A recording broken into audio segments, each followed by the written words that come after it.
Hey there, IT 140 students. So in this lecture, I'm going to go through the details of Chapter 1 that I want you to be really familiar with. So we are starting with basic input and output for Python.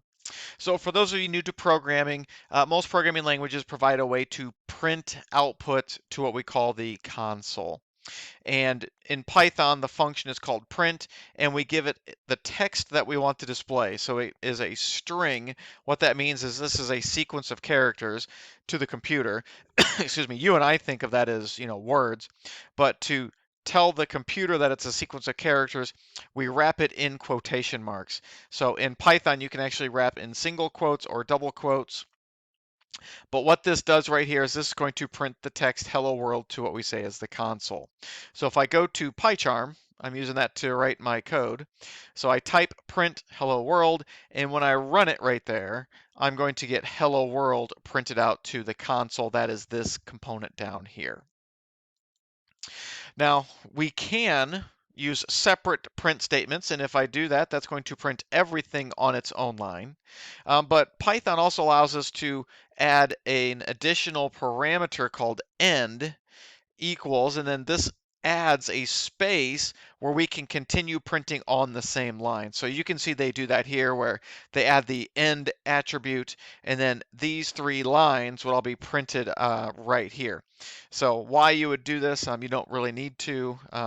You could just simply use separate.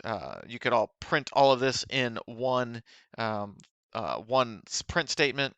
And we can see some other examples down here.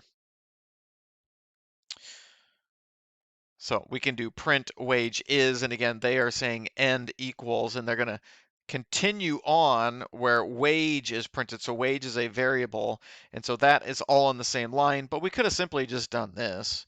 So if I go to PyCharm, I could have just said wage equals 20, and then I can do wage is, comma, and then the variable value. And so that's going to print out on one line, wage is 20. So in my opinion, that's the preferred way to do it. No sense in having multiple statements when I can do it with just one. So as I just showed you, you can output multiple items with one statement. So the pieces that we want to display as far as output are separated by a comma. And Python will place spacing in between as needed, so you don't have to worry about putting a space in there.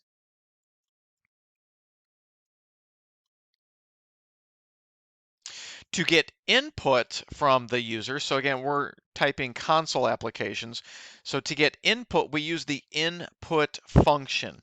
And what that does is it takes whatever was typed in and can be used to save it to a variable, just like you see right here. Now, what is input is treated as text. So we say in programming that it's a string.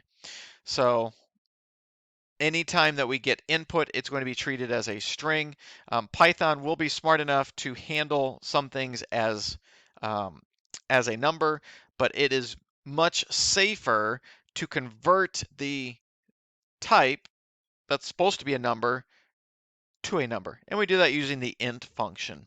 So I can see right here where my string is 1, 2, 3, or they type into the console 1, 2, 3. And then we put an int operator out in front, and this turns it into a number that we can work with. So anytime I want to do arithmetic, I need to make sure that I use the int function to convert it to a number.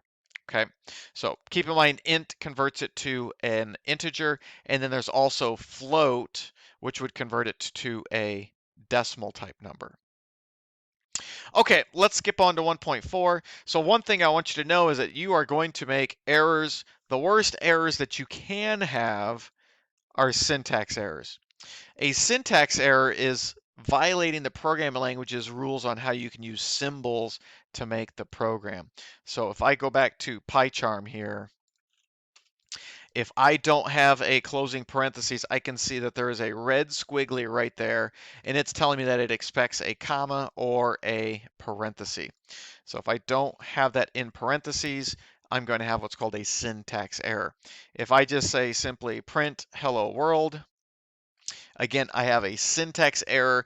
If I try to run this, I'm getting a syntax error. This is telling me that I have an error in my code. So for those of you who are new to programming, I need you to follow the syntax perfectly, because if there's any errors, your code will not run. And the worst thing is to have multiple syntax errors and your code is littered with a bunch of red squigglies and nothing works. So if I try to run this, it's always going to fail. So make sure that you keep the code clean. Make sure that your syntax is proper, okay? All right, so let's go on to 1.5. So in terms of style, Python has its way of writing things. And they do give us kind of a little style guide here. What I want to emphasize here is making sure that you follow indentation, putting things on new lines when necessary. So they show us here where they're going to do an if statement and they're putting y equals 14 on the same line. Let's put these things on separate lines. It makes the code much more readable. I can come in here and I can read left to right, top down, where A is less than B. I can read that. I can check if X is 25 there. I can see what Y is. So putting things on their own lines is great. They also mentioned that the Python language uses indentation, so we have to follow the same amount of indentation for blocks. They say here 3 spaces, but typically it's 4 spaces, but that's okay. Last one I want to point out here is that variables in Python, we declare with all lowercase letters, and then we use the underscore in between them. And so this is called snake case. Python's a type of snake, so they call this snake case. So we use num underscore items to represent our variable here. Again, I just talked about white space. So Python uses white space to delineate blocks. It makes the code readable. And if you don't follow the proper indentation, so if I have indentation here, this is not going to run because I have an indentation error. So later on in our class, when we learn how to write if statements and create some functions where we have to have indentation, we'll worry about that for now. For now, everything is going to be at the same indentation level. Okay, so let's move on to section 1.7, and they have a salary calculator here. And the only reason I want to go over something here is they are going to do some arithmetic in a print statement. And this is one of the coding guidelines that I want you to follow, where you don't print output that is being calculated. You'll see here in the next couple sections here how we could save off this result to a variable, and then I only want you to print the strings and variable values. I don't want you to perform arithmetic. It just makes the code harder to debug. So while you see this, I don't want you to print output like this, okay? All right, so let's go on to our next section.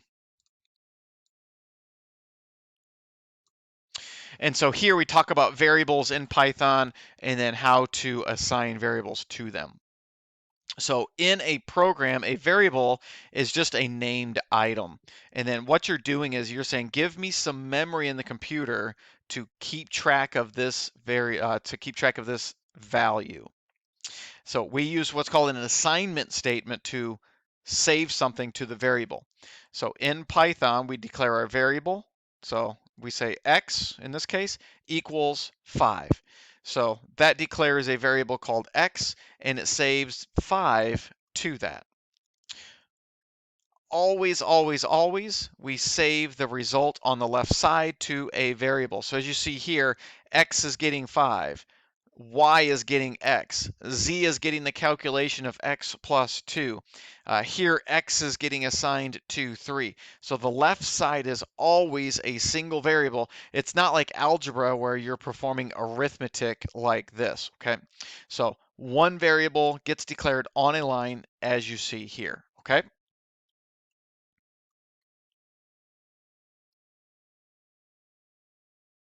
So one thing that you can do, so let's say that we have a value, it's saved to x, and we want to increment it by 1. What we can do is do something like this where I say x equals x plus 1. This takes its value, adds 1 to it, and then saves it back. So keep in mind this left side, whatever this variable is, always gets the calculation performed on the right. So identifiers, those are the names that we give to functions. Later on in our class, variables. Later on in our class, we'll also have functions. But in identifier, we can use letters, lowercase, uppercase, the underscore symbol, and any digits. Variables have to start with, so we have to use an letter or an underscore to start the name off. Now, keep in mind, you are allowed to use multiple words in your variable names. I would prefer you to use something like num underscore students UCLA than something like UCLA or just num, or this is even worse, I could not tell you what NU is. So we try to avoid abbreviations. We make things explicit. Uh, SCTV, okay. Way better is diagonal TV size, and that they even provide the inches here.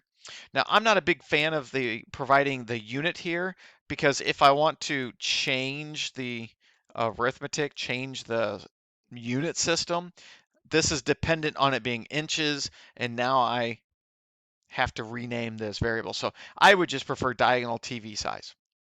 Okay, so keep in mind you should use multiple words for a variable when it makes sense. You know, number of students, number underscore of underscore students. Now, Python does have some reserved words. These are words that are only available to be used by the programming language, so you can't declare any variables that have these names right here. Okay. Earlier we talked about the integer data type. So the floating point or a float, what you would consider a decimal type number, just simply means that we have a number with an integer part and a fractional part. Okay, so we can declare floats. We do that, we specify them using a decimal point. So anytime Python sees a decimal point in a number, it's going to treat it as a float, not an integer. And that will have a consequence when we get to section 16. So again, just like you can see here, one thing I forgot to kind of point out here is that we can use the float operator. So we get the input and we convert it to a float using the float function. So Python, just like every programming languages, offers ways to perform arithmetic. So you have the standard addition, subtraction, multiplication, and division. And then you also have the exponent operator. So if you want to do a power in Python, it provides you that capability using the double star there. The negative sign is also used out in front. So if you want to do something like negative x, it is just simply put out in front. So it handles two cases there.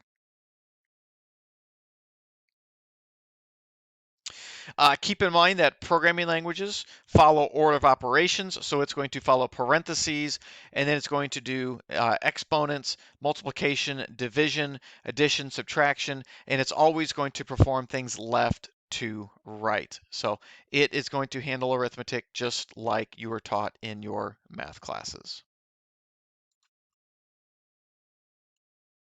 Let's go to section 16.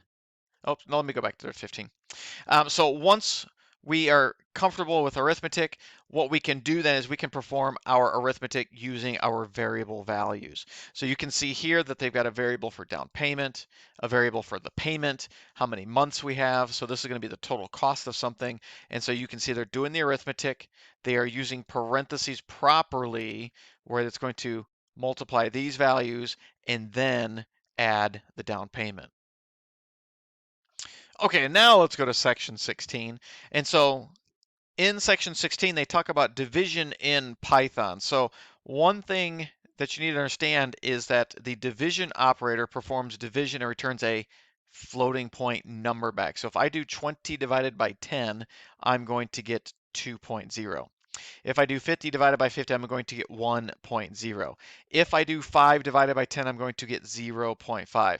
So this is the expected behavior here. So in other programming languages, I often get an integer value returned if I do something like 50 divided by 10. 5 divided by 10. I would not get 0.5. I would actually get a 0. Also in this section, they talk about what's called the modulo or the modulus. And the modulus operator is performing division. However, what it does is it returns to you the remainder. So anytime you need to get a remainder, you can use what's called the modulus. Okay, last section that we're going to talk about is the math module. So most programming languages, Python included, provide ways to do all of the math functions that you're used to, like on a calculator. So in Python, they have a module called math.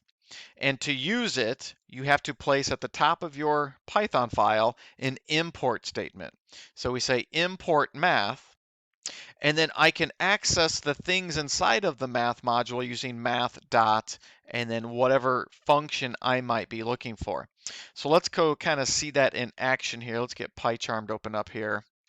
And so if I say import math, and if I say math dot, I can see that there are constant values. So E is the number, we've got pi right there. I've got trig functions. If I've got the convert degrees, I've got distance between 2 points. So we have almost any kind of math function that you could imagine. So if I say print, give me the square root of 9, we should get 3, and in fact we do. So keep in mind, if there's ever any kind of specific math that you might need to do, you can get that in the math module. Okay, that's going to be it for this recording. I will talk to you next time.